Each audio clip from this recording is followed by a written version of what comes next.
I am Ishmial Blackshear Bay, the Grand Governor, and I want to thank everybody again for coming out. We usually start off our services with or our classes. This will be with a prayer, and then we have the reading of our bylaws, and then we end with the prayer. We usually start off our. So what we're going to do is now prepare ourselves for prayer and security. If you can, door. Okay. We all rise, face the east. Right on the left, to on the right. Allah.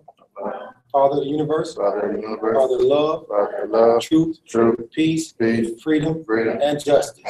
Allah is my protector, my guide, and my salvation, by night and by day. Through his holy prophet, Drew Ali. Amen. Please remain standing for the reading of the bylaws. The Moorish Science Temple of America, the Divine Constitution and Bylaws. Act 1. The Grand Sheik and the Chairman of the Moorish Science Temple of America is empowered to make law and enforce laws with the assistance of the Prophet and the Grand Body of the Moorish Science Temple of America.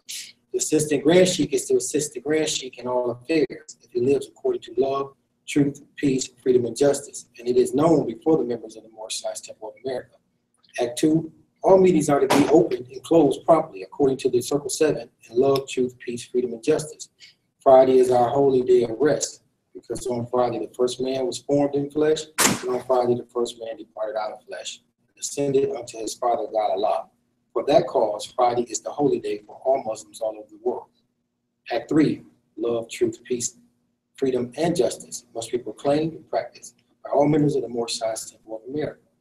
No member is to put in danger or accuse falsely his brother or sister on any occasion at all that may harm his brother or sister, because Allah is love. Act 4, all members must preserve these holy and divine laws. All members must obey the laws of the government, because by being a Moorish American, you are a part and partial of the government and must live the life accordingly. Act 5, this organization of the Moorish Science Temple of America is not to cause any confusion or to overthrow the laws and constitution of the said government, but to obey hereby. Act 6, with us all members must proclaim their nationality. We are teaching our people their nationality and their divine creed, that they may know that they are part and partial of this said government, and know that they are not Negroes, colored folks, black people, or Ethiopians, because these names were given to slaves by slave owners in 1779 and lasted until 1865 during the time of slavery. But this is a new era time now, and all men now must proclaim their free national name to be recognized by the government in which they live in the nations of the earth. This is the reason why Allah, the great God of the universe, ordained Noble Drew Ali, the prophet, to redeem his people from their sinful ways. The Moorish Americans are the descendants of the ancient Moabites, who inhabited the northwestern and southwestern shores of Africa. Act 7, all members must promptly attend their meetings, become a part and impartial of all uplifting acts of the Moorish Science Temple of America. Members must pay their dues, keep in line with all necessities of the Moorish Science Temple of America. Then you are entitled to the name of faithful. Husband, you must support your wife and children. Wife, you must obey your husband and take care of your children, and look after the duties of your household. Sons and daughters must obey father and mother, and be industrious, and become a part of the uplifting of fallen humanity. All Moorish Americans must keep their hearts and minds pure with love, and their bodies clean with water. This divine covenant is from your holy prophet, Noble Drew Ali, through the guidance of his Father God Allah. Noble Drew Ali, founder, Moorish American prayer, Allah, Father of the universe, Father of love, truth, peace, freedom, and justice. Allah is my protector, my guide, and my salvation, by night and by day, through his holy prophet, Drew Ali. Amen. The Moorish Science Temple of America, home office of Noble Drew Ali, Chicago, Illinois, USA. Again, we want to thank everybody for coming out. And do anybody have any questions that they go ahead? The sister in the back has a question. I don't have a question. I just wanted to share something with the group that I saw was interesting. I read an article this week that archaeologists were digging, and they had found some artifacts of the Vikings. Right. And when they looked at the burial clothing and the burial shrouds, that word Allah was embroidered all over the clothing. Mm-hmm. And so now they're looking at understanding the relationship of Islam to the Vikings and vice versa. And I just, you know, when I first came to this group, you guys were saying that this is the oldest religion and, you know, that type of thing. Right. I just, to me, that really kind of substantiates that it's worldwide and it is a lot more important than what people know. So I just thought that was extremely interesting. And definitely it was. Find that with the Vikings, because it changes the scope of things. True. And also one of the words also that kept repeating itself in the same discovery was the word Ali. So Ali, Muhammad. they just said it said Ali. They didn't say it. They said, you know, but it could have been him. I mean, time-wise, then it could have been, yes, it could have been the nephew. But as far as research has discovered right now, it's relatively new. So now they're going to be checking all of the Vikings material and findings to see if and how much of this stuff is repetitive. And they're going to find that a lot of it is repetitive. So today, what we're going to start with is something that I've been looking at for a minute. And most of the time, we need to have a clarity as to what it is that we're doing. And you know, when we read in our Holy Quran, it tells us that we need to continue to work on ourselves. But, you know, that's not something that we didn't already know. We already knew that we needed that. We all kind of come to the conclusion, hey, I got to get some things together. And so we've been working on it for quite a while now.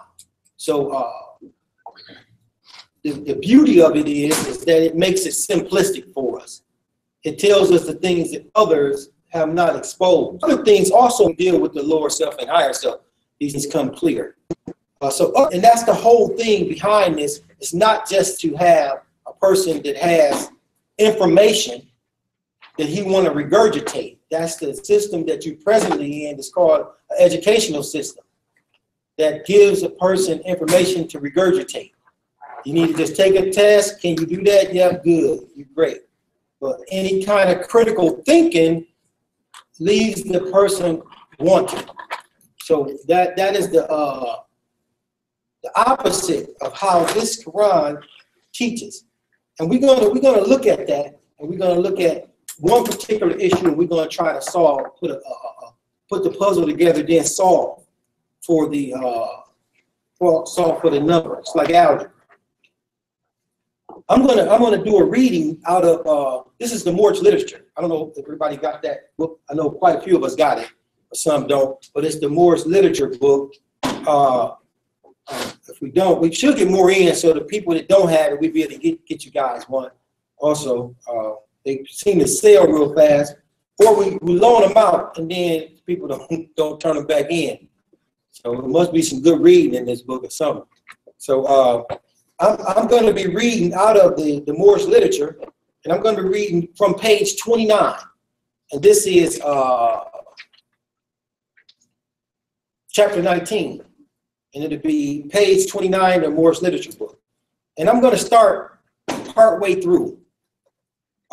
It says here that the door, this is the prophet writing, the door of religious freedom made by the American Constitution swings open to all, and people may enter through it and worship as they desire. Without religious freedom, no search for truth would be possible. Without religious freedom, no discovery of truth would be useful. Without religious freedom, religious progress would be checked, and we would no longer march forward towards the nobler life which the future holds for the races of men without religious freedom. So the prophet here is talking about, obviously, religious freedom. So when you hear that somebody is talking about freedom, it's imperative that you understand, that you get a grip. And when I say understand, in the token that we know the true word, true understanding, comprehension of the word understand is in support of, you agree with. So you have to understand what the prophet is saying. You have to be in agreement with the prophet. So you have to focus yourself on how the prophet is thinking. So when we look at that, we see that he's stressing the fact that this religious freedom must be adhered to, or there won't be any freedom. So the Constitution is hinged upon it. Islam, the Constitution is hinged upon the fact of this religious freedom. So now when I say freedom, we have to look at the word accountability. Now, why do I say that? Because if there's no accountability, there's no freedom. Can we all see that? If there's no accountability, then there is no freedom. So freedom and accountability are sitting hand in hand. And when we read in our Quran, the prophet does the same thing. He'll give you a word, then he gives you the other side of the word. That the result of what the word will bring. If you have freedom, true freedom, you will be accountable for all of your stuff. If you practice true freedom, right? But right now, a lot of people are not accountable for their stuff. Somebody else is accountable for it. I did it, however, you're going to pay the price.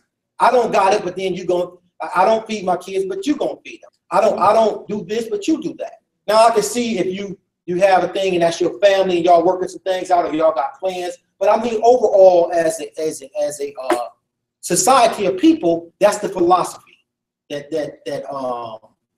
it's no big deal if somebody else pick up all of that slack. So it's no big deal if somebody, like we had people come over and volunteer to help us put up some beds for our garden. And so we said, hey, everybody come on out. We ended up with about 24 very nice Europeans to do the job, right? So that's an example of something that's for us, somebody else having accountability for it. No, we have to have accountability for it. So we have to show up to volunteer for our own self so that we can make the beds for the gardens so that our kids can benefit from it. You know what I'm saying? And you've seen in the WhatsApp and you've seen on Facebook and a couple of the sites where we went out to the garden sites and you've seen all of that stuff. But those particular beds in that site were built by all Europeans. But when you got there to see the results of us planning and all that, that was all of us. But however, I say accountability has to be made. So that's what freedom is. So the reason why most of the people that look like you are not free is because they choose not to be accountable. That's a choice. They choose not to be accountable. And the prophet has said here clearly that without religious freedom, no discovery of truth would be useful. Without religious freedom, religious progress would be checked. And we would no longer march forward toward the nobler life what the future holds for the races of men without religious freedom. And he didn't say just for us. He said for the races of men.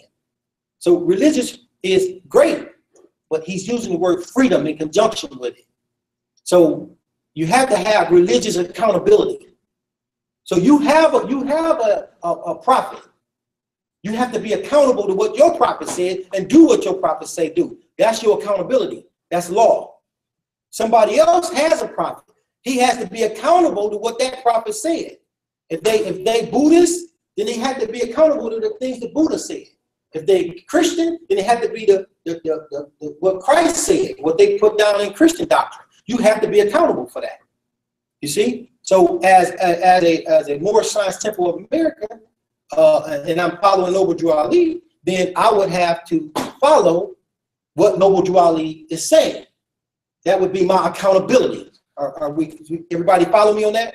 Yeah. Islam. And we able to have religious accountability. So we keeping that in mind, as the prophet said that. Now I'm gonna go to in the Quran, I'm gonna go to chapter 42. And it's gonna be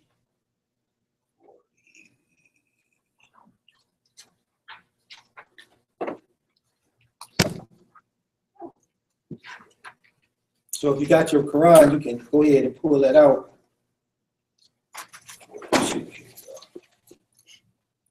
And it's chapter 42, paragraph 1. And I'm going to go down to the third sentence in paragraph 1. It says here, it says, avoid the danger of the one, and thou shalt escape the mischief of the other. This is the prophet saying. So this is what I'm saying with accountability. You know what I'm saying? The prophet in our Quran does this a lot of times, and I'm going to give you a few more examples. He said, avoid the danger of the one, and thou shalt escape the mischiefs, the misfortunes, the bad things of the other. So this is in balance what we have. So you can't have one without the other. Things are weighed. So you can't have freedom without accountability. So if you don't want nothing on your back, you can't be free. If you want somebody else to hold it off of your back, you can't be free. Because you're only as free as till I let go of what I'm holding off your back. So the accountability is a must. So if you don't have no accountability for anything, if you live for free, if you drive for free, if you do everything for free and you're not accountable for nothing, you wake up when you want to, you do what you want to, when you want, you're not accountable for nothing, you're not free. You're doing something else. You're unaccountable. Nobody, freedom is all of us. She's free because I'm willing to protect her. I'm free because she's willing to protect me. We free because we are a nation and we protect each other. We choose to do the things we do. Yeah, I can say, hey, well, yeah, you give me the $1,000, I'll come over there and speak. Or I can come here and speak with my people to let my people benefit. Or I can go over there and get paid. But see, that's not going to work. See, my freedom is here with y'all. As long as you guys are free, I'm going to stay free. But as they start corralling the brothers and sisters up, my freedom start looking real sketchy. You know what I'm saying? That's why I kind of like when people here in these United States call themselves black and they want to go do something, I try to get over to the side because I don't want them to mistake me for them because they're not free. You see? So my accountability is to the free people that's in there. And I want you to be free, and I can only tell you, but I can't do anything after that. You know. So now we're going to move on to 22, chapter 22, paragraph 8.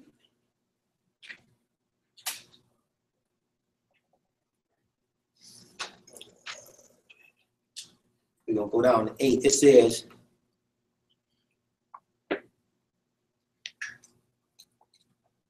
I'm sorry, go to 23. On up. And just go ahead on to number 8, and I'm gonna give you an example of some of these things the way the prophet puts it when he's dealing with. He gives you the word, but then he gives you the result. There's something that's going on as a result of the word once you learn the truth of it. So if you go to number 8, it says, teach him obedience, and he shall bless thee. Teach him modesty, and he shall not be ashamed. So he said, if you teach a child modesty, he will not be ashamed. You see how he's using that? He's using the result of modesty, not the definition of modesty. What's going on now is you get the definition of a word. What good is the definition going to do? You need it. If you get a string of definitions, you got no action going on. So he's giving you the word, and then he's giving you the result. If this person learns modesty, they will not be ashamed. You know, but let's say a person don't have modesty. You know, he's headed for some shameful stuff. We know that. If he had no modesty at all, you know what I'm saying? He's definitely headed for some real shameful things. It says, teach him gratitude and he shall receive benefit. So gratitude gives you some benefits, right? Teach him charity and he shall gain love, right? See, charity, he said you're going to gain love. I'm saying freedom, saying you're going to have accountability, right? He says justice and he shall be honored. Teach him sincerity and his own heart will not reproach him. Teach him diligence and his wealth shall increase. Teach him benevolence and his mind shall be exalted. Teach him science and his life shall be useful. Teach him religion and his death. So You learn a religion so your death to be happy. What they tell you learn a religion for. What you learn a religion for, what you doing, right? The prophet makes these things clear. So these are the things that's going to happen if you learn it as an application as opposed to a definition. Islam? Islam. So now we go on in the Quran to chapter, we're going to go to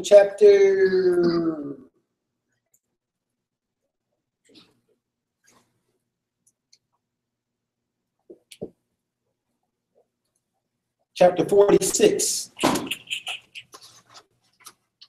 Now we'll be able to get on into it.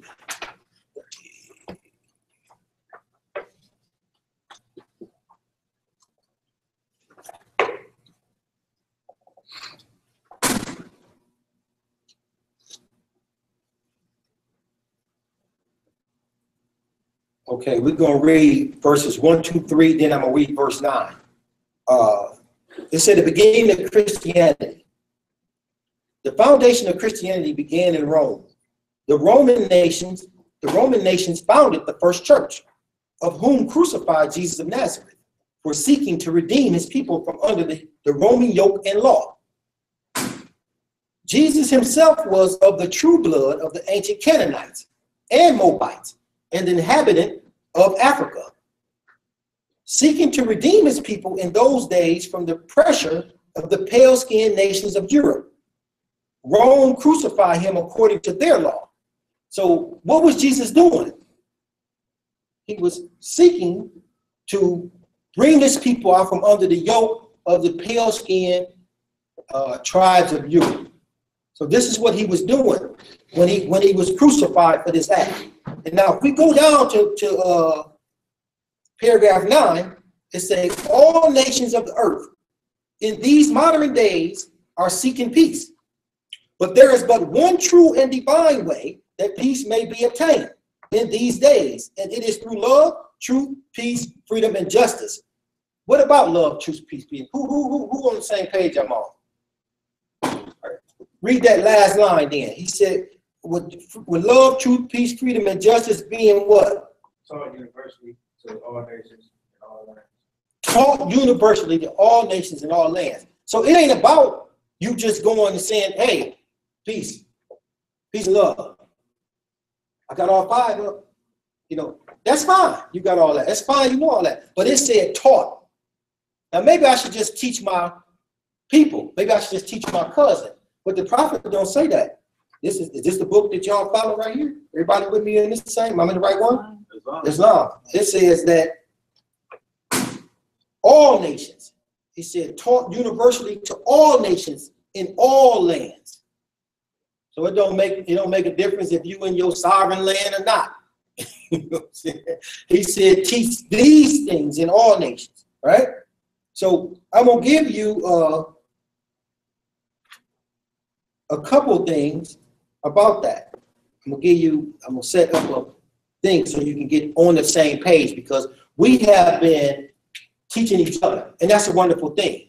But we have to understand that we have a higher calling, and we have to be prepared to move out and express ourselves, because you've been given a divine charge to go out and give this information out as a missionary. If you're a member of this temple, then you are a missionary by the fact that you are a member. You're a missionary. You're going out to do what? Just hang out? Talk to the people who talk to you? No, you are a missionary. You're going out to get us out.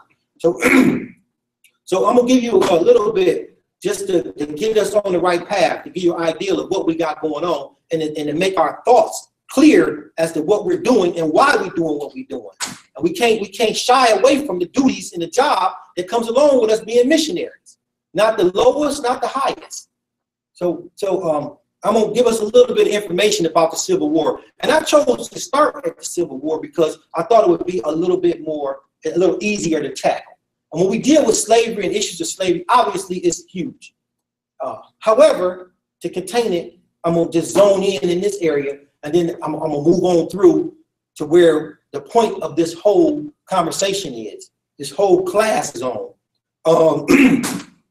The Civil War, at the onset of the Civil War, 40% of the Confederates, the people that was in the South, that's the upper and the lower South, the so-called blacks, it was about 3.9 million. So 3.9 million slaves was in the South. Now, sometimes you'll see 47%, you'll see 4 million, but right around there, they're about the same. So you got those many slaves in the South. Now, 4 million, that's a lot of people. It's a lot of people. You know what I'm saying? You got 3.9 million people. So now the slave labor. Now, why did they have slaves? We got to make this stuff more accessible to our intellect, because the prophet tell us that, you know, we intellect. So we need to make sure that we make this accessible to our minds. Let's look at the thing scientifically. Why do you want slaves? Why do you want slaves? Go ahead, sister. To get the work done. Right. You want to get the work done. But as a businessman, I want the labor. I want cheap labor. So if I go over here and pay $500 and I get a lifetime of free labor, that's a good deal. No different than the person in the factory going to buy a forklift. This forklift will last 50 years. This forklift will last 30 years. This forklift will last 2 years. So you're going to get the forklift that's going to be best for your budget and give you the biggest bang for your buck. So the same thing is happening here.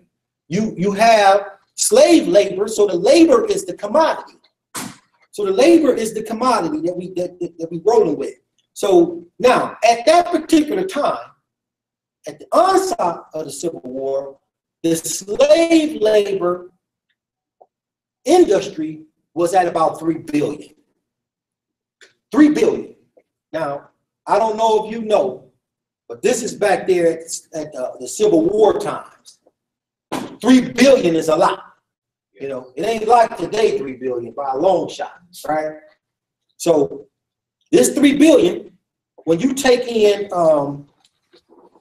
the railroads, the banking, you take industries, you take all that together, they still didn't cover the 3 billion. So every industry in the United States still could not topple the amount of money that was coming from the slave labor. You see? So there was nothing that you even close. So when you put the railroad, all the railroads together, when you put all the banks together, you know what I'm saying, all the little factories together, still they couldn't compare to that at all. So now you got a better picture of what's going on here. You know what I'm saying? These people are living a whole society of people, free labor. Every individual was living off or benefiting from the free labor. So for somebody to say that they didn't benefit, they're lying.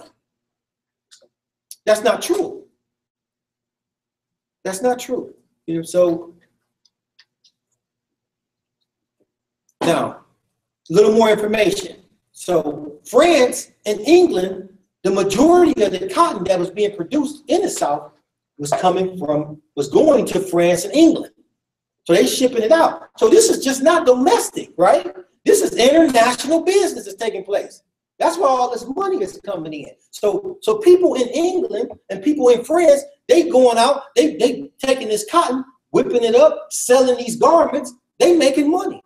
They doing good. That time had somebody that was like, what's a good trying to think of a person that make clothing. What's a line of clothing? Oh. Louis Vuitton. Like Louis Vuitton. So there was a Louis Vuitton back in those days too, equivalent. So he got this cotton and they going to town. So you got all these different people in different places in France and France is really big on the modeling scene. They still are to this day. So all this is going on off the backs of the particular people that's here. Not everywhere else, but here. So this is going on. So it's now people will automatically think that only thing was happening was the Southern people were the only ones that was promoting this slavery, that the North wasn't benefiting or doing anything about it. You know what I'm saying? But that would be an incorrect assumption, because the North, the bankers were financing a lot of the activity that was going on in the South. You know what I'm saying? So they don't want to lose their money, so they ain't trying to go, you know, against it. You have insurance companies. They were insuring the product to go from one place to the next. They was insuring the fields. They was insuring the stock. They was insuring the slaves. So the insurance companies was big, but most of them was up north. You know, so they all benefiting from this. You got the manufacturing companies, certain manufacturing companies, like the cotton gin. It had to be made and produced. You know what I'm saying? So it was being made and produced. You think that people that was making that cotton gin wanted to be like, okay, stop slavery? No. What about the workers in the factories? They wasn't looking like me. So all them people in there that's eating every day off of their minimum wages they making in that factory was dependent upon these slaves to stay slaves, or they not gonna have no job. So the everyday average Joe back in the 1800s was a beneficiary of slave labor.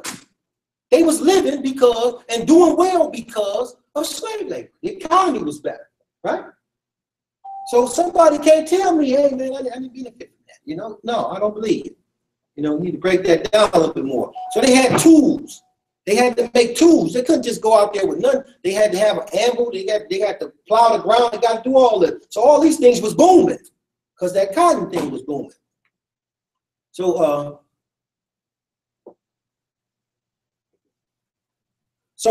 slavery then is maintained by the colonists. The colonists, the people that came over as colonists, slavery is maintained by their lust for profit.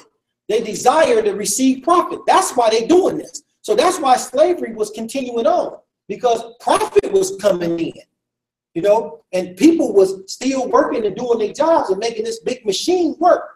You know, the big machine was working and profit was raking in by the billions, you see. Profit was coming in good, right? So what you have now is we have banks, we have corporations that have they have blood money. You know, and when you look at it, like we have forefathers. Every company or corporation also has a forefather, right? It came from somewhere. It didn't just pop up, and you got all this control in the banking industry and insurance industry. So there's a forefather to every one of those companies or corporations, but them corporations is based upon blood money. Like you hear the word blood diamond, and people go, oh, we don't want to buy no blood diamond, but we still shop at a blood company. You see? So they still doing these same things. They have this blood. So blood is in these companies, and the blood is coming from the people that were enslaved. The people that were enslaved are the ones that's doing this. So now to get this profit, they had to do some things. Islam. They had to do some particular things to get this profit. And so how did they get this blood on their hands? Well, they hunted. They hunted people that were considered slaves or black people or whoever. Didn't matter. They hunted them. They captured them. They sold them. They tortured them. They killed them. They maimed them. They disfigured them. They stole them, raped them, lied to them, and many other vile things. They did all these things to these people for profit. None of these things was because, hey, I just like you. Because they knew if they come and take that slave labor out of there, wasn't going to be no profit. Wasn't going to be no profit. If the slave labor stopped at $3 billion worth of free labor, $3 billion worth of free labor, just put it in scope for today. If we went to Jeep or we went to Ford or GM and said, hey, I'm going to give you $3 billion free labor, how you think they're going to feel about that? You know, this is love. You ain't paying nobody. They're paying $25 to $30 an hour. And you got to make it all the way up to $3 billion. You know how many cars they're making without paying? You know what the money that turned out to be? That's what I should have did. I should have figured that out and wrote it up here. You know what $3 billion looked like at $25 an hour. And the average person back in the 1800s, you're not making $20 an hour. You're making a couple dollars at the most. So get the $3 billion and see how much labor that is. Now you see why 4 million blacks that were enslaved was such a high commodity. They was getting free labor. So the labor was the industry, right? So now how is it? Now this is the sin. This is a sin that's taking place. Now, how is it a sin that these people are exploiting these other people? You know what I'm saying? And what needs to be given, because we just read out of the Quran, what needs to be given to these people so that they will be able to recognize their sin. What the prophet said, we was in 46, paragraph 9. And the prophet said that they must be taught to all nations. Love, truth, peace, freedom, and justice must be taught to all nations. Now, these people doing this horrific things. Yeah, these people rape your men, your children. These people killed and maimed. These people hunted and sold. These people did all these things. You know what I'm saying? But the prophet said they had to be taught. They had to be taught. So if they're not taught, then there's no way for them to ever come to a conclusion of love, truth, peace, freedom, and justice being able to be prevalent in their nation. So with that, it moves us to the point that we're getting at. Is there any questions so far? Anything anybody want to add? Islam. When I came in, you were speaking about accountability. There's another piece that comes to my mind, and sometimes words that you use, they're changed. There's responsibility to do something. We have to be responsible, not just accountable, but we have to be responsible for our actions within that accountability. Right. I can see that. I can see that happening, the accountability. But the word accountability has one as the result of something. You know what I'm saying? Right. You have the account, so accountability, or you don't have freedom. If you're not accountable for your actions, somebody else is. So how are you free? How can you be free if somebody else is accountable for your actions? I'm gonna make sure that you eat. I'm accountable for your actions. So how are you free? That ain't gonna work. We got another nation that's accountable for us eating, then it's a problem. All right, Islam? Islam. So we get to the point, and let's see. All right. Now, so we see the issue. We were able to see what's going on. That we got the fact that the Moors, or we got the blacks, or whatever, that at the time of slavery, these people are called black. They called all other things but what they're supposed to be, right? And then you got these people that's European, they call them white, that's exploiting them, all right? So there is an issue. We do see that there's an issue, but it says, okay, the first step in solving a problem is recognizing there is one, correct? Now, is there any people that you can go to that look like you and me, that identify with you and me, that you can ask them, do you think that there's a problem between us and Europeans? What do you think their answer gonna be? If you run into somebody looking like me and you ask them, is there a problem between us? Is there something going on between the people that look like us and Europeans, white people? What do you think the answer is gonna be? Yes. Now everybody agree with that. That's everybody. Now in turn, if you went to a bunch of white people and you said there's some problem between people that's black and white, do you think all the white people gonna say, yeah? Right. You see, they're not gonna say yes. A lot of them gonna go no. Some of them gonna go maybe. You're gonna say this. But for us, it's evident. You know what I'm saying? It's evident. Now, that's the first thing. The first thing to happen is to admit that there's a problem, or there's a way to, or there's a way to meet the solution. So if somebody is not going to admit there's a problem, there's no way to have a solution. It's impossible if he don't admit that there's a problem. So right now, what you got is half of the solution. When you're talking to only me, or you're talking to only people looking like you only got half the solution. Because you can teach me all day long He's preaching to the choir. But what about this person? They have the issue, correct? You ain't in that by yourself. So there's another part to this. Now, what did this person do? What did this European person do? Don't be ashamed, say it. Y'all scared. I'm going to say it for you. They don't killed you, raped you, maimed you, beat you, lied to you, miseducated you, stole your kids, stole your history, stole all your stuff. That's what they done to you, right? So don't be ashamed of it. Ain't no sense in saying we gon' like it's a big deal. When I'm walking next to somebody that's European and they cool with me, I still know what you people did. Don't be saying you people, you said like I did it. You benefited from it. You still benefiting from it. So you did it. You the one. I don't see your great-great-granddaddy. Don't know him. But I do know you still benefiting from it. So they did that. And you have to be clear, because if you don't have an admittance of the problem, there's no solution going to take place. So if you're sitting there pity-patting with somebody because they're European and they're supposed to be this, supposed to be that, and you pity-patting with them because you feel like you don't want to be abrasive, you don't want to insult them by bringing up a nasty and torrid history, well, the truth is the truth. The truth don't make me angry that I know that happened.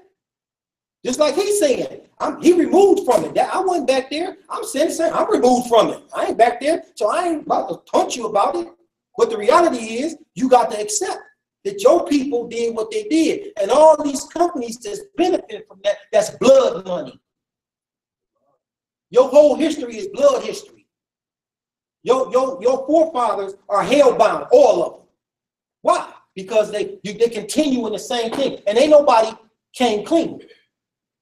So the prophet tell us we got to stop doing what? Anybody?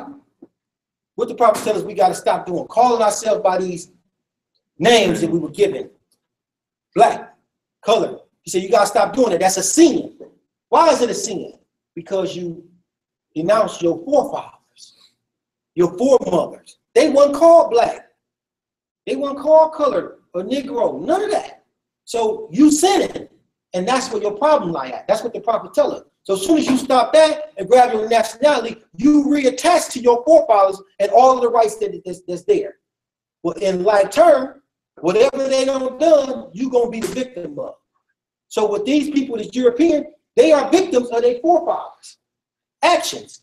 So that carries on in their bloodline, in their DNA, in their genes. You still responsible until you repent for what you done. Your forefathers is dragging you all to hell. Y'all gonna live in that until you come clean. It ain't gonna be no. It's like somebody coming up to you and said, "My bad." What? Yeah, my granddaddy, uncle, all them. They I know they just cut your granddaddy head off and they did all this stuff. You know what I'm saying? I apologize. Okay, now we can get somewhere. You know, but if somebody come up to you and say, "Hey, you know, that was back then. You shouldn't be worried about this." See, they ain't ready. They're not ready to repent. They're not ready to move forward because they're not ready to acknowledge. What's the first thing you got to do with a problem? You have to. You have to say that I got a problem. My grandfather and grandmother and great-grandmother, grandfather, and them was killing up people just for profit. They came over here on a boat to make a better life for themselves.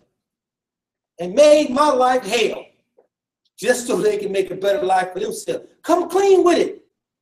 Ain't nothing wrong with it. I'm not saying that I'm mad at you particularly, but if you're going to keep on moving as if it didn't happen, then it's a problem because you ain't going to get no better. So I can't teach you love, truth, peace, freedom, and justice, right? Mm-hmm. So consistent work on one side of the issue will not solve it, right?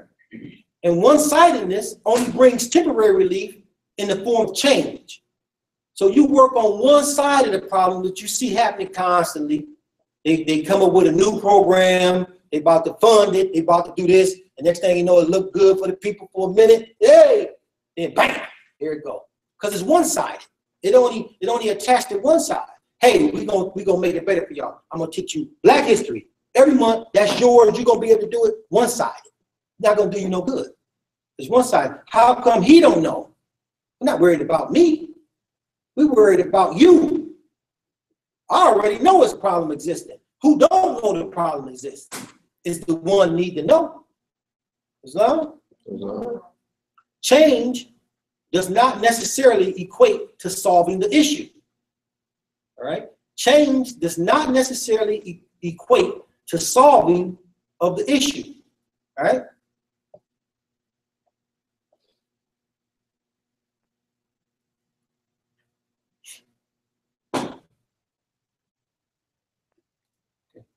In most cases, a failure to address the issue completely results in failure. Sometimes even worse, it escalates the issue. So when we don't actually go in and address the complete issue, then a lot of times that escalates that issue even more. When we come in and go, hey, we're gonna have affirmative action. We're gonna say that these people got to give. Now what you see people that's European fighting against the other people. It made it worse because it did not address the issue. The person that was European did not see that he owed anything. Did not see that he benefited anything. He's been miseducated, more so than you've been miseducated. He believes that he has an American right to stand upon the soil with you as an equal. No, you can't. I got to forgive you first, fool. I got to forgive you for what you've done. And I'm capable of that because I'm big, I'm large, I'm divine. I can forgive you. But I know you're scared. You don't got to be scared. My prophet said what to do, and that's what I'm going to do. But they're terrified that if they say it, I'm going to go cut his head off. But I ain't like you. I'm not going to cut your head off. And I'm not going to teach my people those things. But you have to know the truth of the matter. You have to know who did what to you and why. It was all for profit. It's continuing now. I said the colonists did that. The colonists do it now. You still in a colonist society. What do you think democracy is? You in a colonist society right now. You have a colonized state of mind. How much money you want? Oh, I want 2 million. I want 10 million. I'm about to get this. I'm gonna get me a house. I'm getting me 3 cars. I'm gonna have a this. I'm gonna have a that. I want this. I want a colonized state of mind.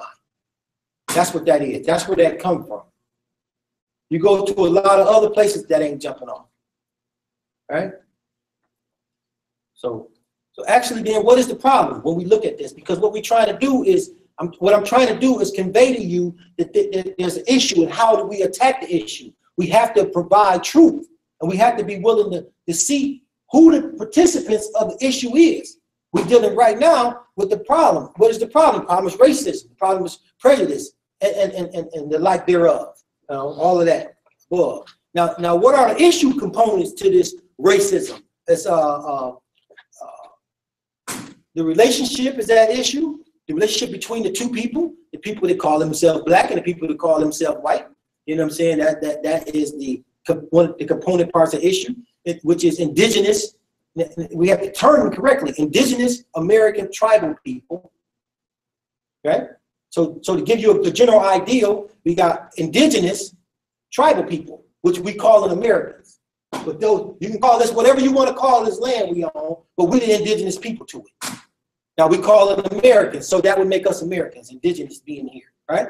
So, and we got European colonists. So that is the problem with racism right now. Them are the components. The tribal person, indigenous, and the European, not just any European, but the European colonists, right?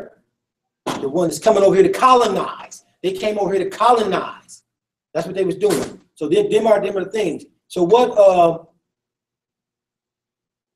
So do we get a solution to fix this problem? Do we just treat the indigenous tribe? It's not. We don't. So if we do treat the indigenous tribe, what do we treat them? What do we treat them with? How do we treat that indigenous tribe right now? that's plagued with this problem. Don't know who they are. They indigenous. How do we treat them? We treat them with the truth. Right, we got to give them the truth. And what the prophet said in chapter 46:9, he said that they must be taught. He must be taught. But again, you run into the same problem that you run into with the European colonists, is a lot of your people, a lot of those people that's indigenous, that's from these tribes, don't know that they got a problem.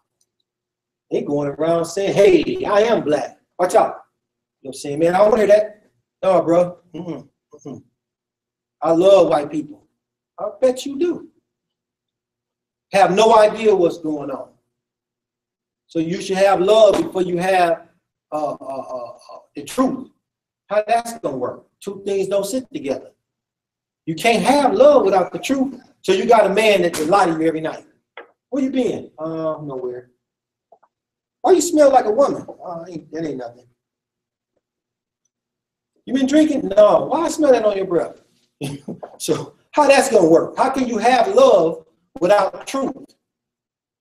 So how can you love somebody that don't tell you the truth? How can you love somebody that don't know the truth?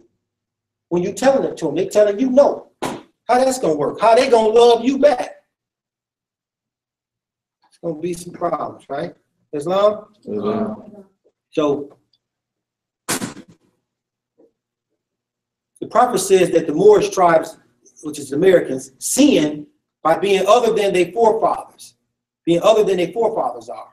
That's what he's saying, that being other than our forefathers are, that's how we sin. And then this is displayed in us in our bylaws, and it's in Acts 6. I'm gonna read that. It says, with us, all members must proclaim their nationality. And we are teaching our people their nationality and their divine creed, that they may know that they are a part and a partial of this said government, and know that they are not Negroes, colored folks, black people, or Ethiopians, because these are the names were given to slaves by slaveholders in 1779 and lasted until 1865 during the time of slavery. But this is a new era, a time now. Now all men must now claim their free national name to be recognized. So, and then another thing, after the prophet saying that we sinning by this, being calling ourselves these names. Another aspect of this is it's a book that I read. It's called Post-Traumatic Slave Syndrome, and the author name is Joy Degruy. It's Degruy. Degruy is her name, and this is from First name is Joy, right? And the name of the book is Post-Traumatic Slave Syndrome, right? You know, so it sounds like it is, but it's coming out of post-traumatic stress syndrome. If you know, everybody heard about that, like people went over to across seas and they come back and they messed up in the head. You know, somebody was telling me a story about a lady that she said that they was saying she went over to Iraq. She did 2 tours, and they come and you got post-traumatic stress syndrome. She said, I ain't got it. This ain't, you know, work. Hit the jackhammer. She was over in the corner, balled up, toe up, hollering, screaming, yelling, lost her mind. Didn't even know she had post-traumatic stress. You know what I'm saying? Why? Because of how we deal with so much stuff. But she had that, you know. And when you look at, that's just her having a tour for a year or 18 months. You have a lifetime of post-traumatic stress. It's in the book. So it's a good book to read. Something that brings you into it. She explains that pretty well. And then, now she makes this statement here. She says, racism retards the unfoldment of the boundless potentialities of the human being. They said, racism retards the unfoldment of the boundless potentialities of human beings. That's one of the statements she made in the book. Now, when we read out of potentials as human beings, that we have to unfold. We have to unfold to our true potentials. You know, and this is so she's in tune with this, whether she's reading this Quran or not. She's in tune with it. She said it has to unfold. And what stops that from unfolding is this racism and all the things that you see that's connected to this racist behavior. So she's saying that this is what causes the causes this. Now, so when you look at that, stopping you, so there's a spiritual edge there, a spiritual element to racism, because it's stopping you from unfolding. She said it retards the process, meaning it makes it go backwards. It retards it. It retards the process of unfolding one's spirit, unfolding one's spirit and one's soul, unfolding to become boundless potential. To that boundless potential that Allah gave all of us. He said, back to racism that we're not addressing, which causes us to retard. So we have to come in and be aware of that. Now, to further with this, she goes into a part about, it's called high cortisol, cortisol. That's cortisol levels. Right. The sister said it's a stress hormone. It's coming on. Now, the significance of this is that it builds up,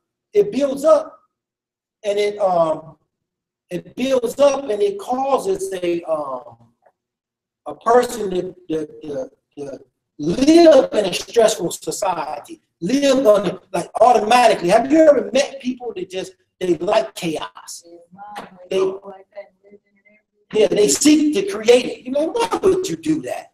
Why did you say that? It wasn't even necessary. We almost had this thing solved, and you just said, why would you say that? You know, because of that gene, that cortisol here, the doctor is using. So we have to be aware of this.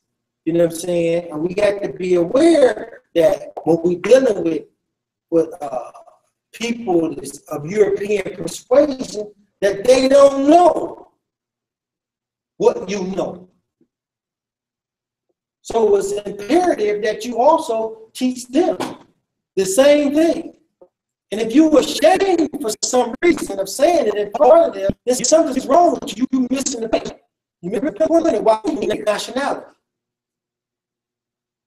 You have your nationality. You have the ability to be able to stand strong among the nations of men. Now, so when one of them is talking to you, you can stand up and you can say, hey, did you take into account this and this and this? Do you know this and this and this? You know, how do you feel about what happened to? They had to work all day in the field. So they was working all day in the field, and it was hot, and they shouldn't have to work like that. They had free labor. That don't make no sense. You know, yeah, that was wrong. We got to get them out of that, and we did our job, but that, you know, that was terrible. No. We got something. You came in there, my great-grandfather was laying there with my great-grandmother and told him he needed to go somewhere. This half-master. You know what I'm saying? My little 10-year-old daughter, my 10-year-old son, he disappeared. What happened to my kids? They gone. What do you mean they gone? They gone. You know, they had camps that you can go to. They had plantations where wasn't nothing but kids there. People coming in from all over the place. Coming in, so 10 and 12-year-olds dressed up like women. Right. Boys. They had 14, 15-year-old boys looking like you and me. Right. You can go to that and do that. Yeah, you can put all that stuff up if you choose to look. So there's nothing stopping them from looking.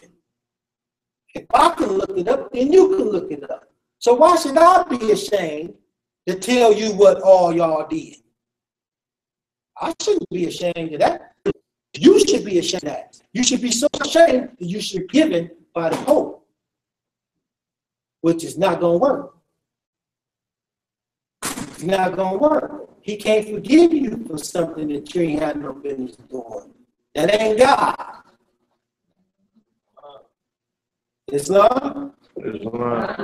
So, and do anybody have any questions? I was just going to say, like, back to the Hitler camps and all that, you know what I'm saying? They didn't pay them and you know, they forgot about that, you know, or no, they didn't forget about it, you know what I'm saying? They keep bringing that up and they honor them, but it's like they sweep ours under the rug. Well, those people have a, did you have some, I'm sorry. I apologize. Because in the back seat, where anybody else have to be accountable for something that didn't exist. Right. As long as we call ourselves by the names that are not our names, nothing happens. Right, exactly. System made it clear. If you call yourself something that you're not, it never happened. You know what I'm saying? The reality is it never happened. You had the 14th Amendment that enslaved the rest of you come out. Like I say, and you can't pay what you call it. We have to pay you reparations. You can't pay reparations to black people. It's not possible. That's not going to work out. How is you going to do it? When you look at the reparations paid out, you Google reparations, they have a list of all of the countries that ever received reparation. Paying, even from us that receive, we had to pay. We had to pay. You know, because when the war happened, if you look like you had a little bit of Chinese in you, you're going in the camp. They're throwing you in the concentration camp. So they doing that. You know, they paid the Jews reparations. They paid. So it's a lot of people who pay reparations, but all of those people have a nationality.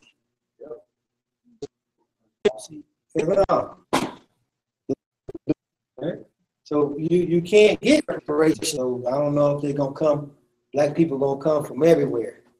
They're gonna be all the way from Uganda. You know, I'm in on that.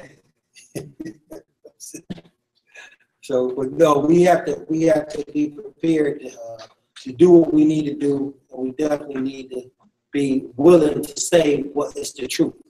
You know what I'm saying? If you sit there and harbor,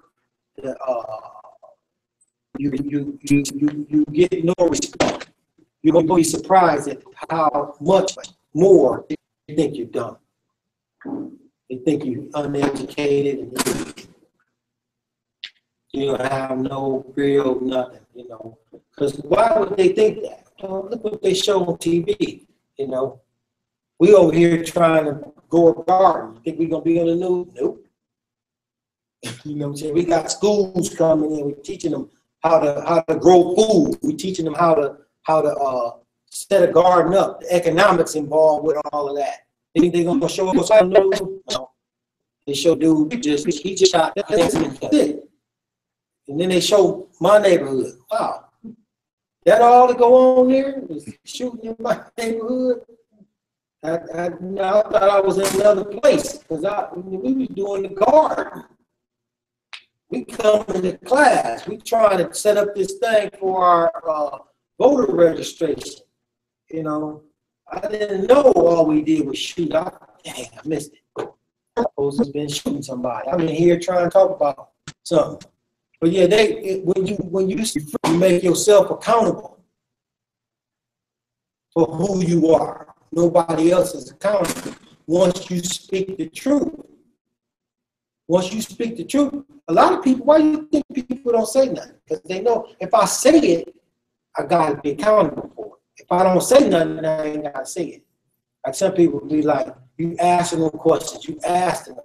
They ain't telling you. Now they know what you're trying to get at, but you ain't asked the particular right question.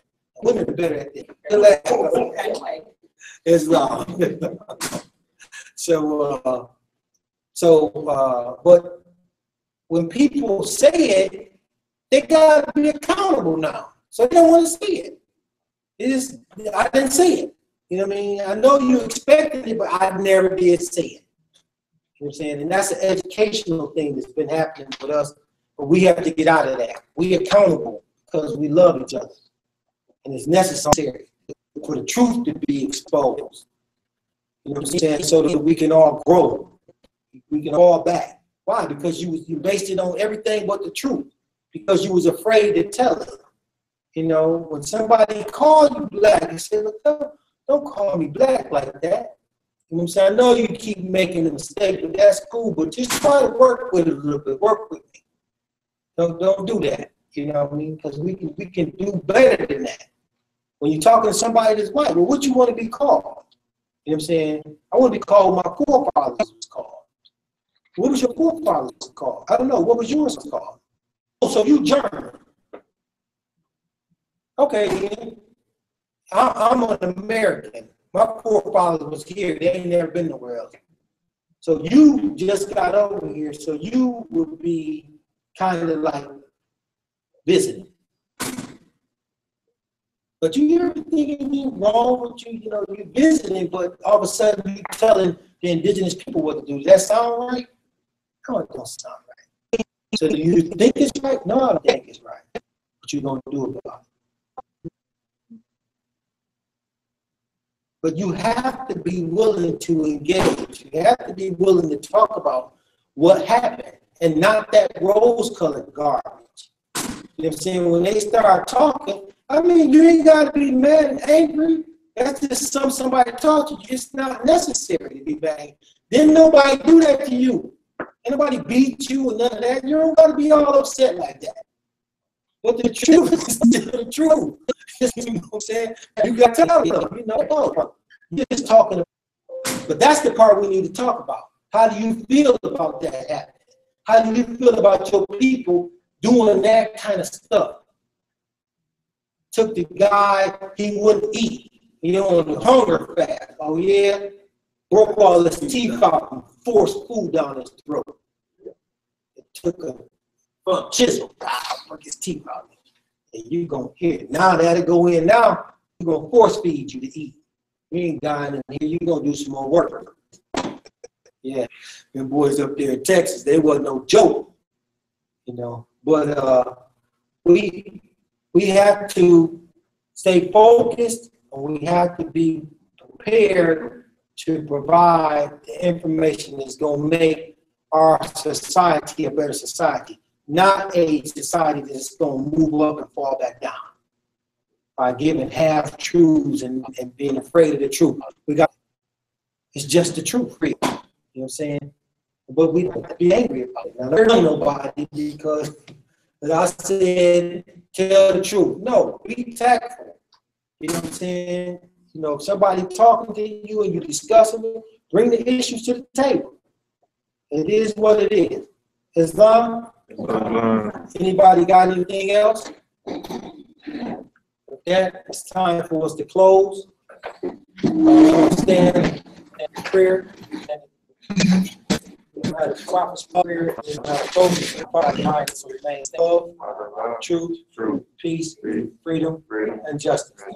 Allah is my protector, my guide, and my salvation by night and by day. Through His holy prophet, through Ali. Amen. Allah, bind our hearts and minds back to our ancient forefathers' divine creating principles. This we ask in thy holy name and the seven Elohim. Amen.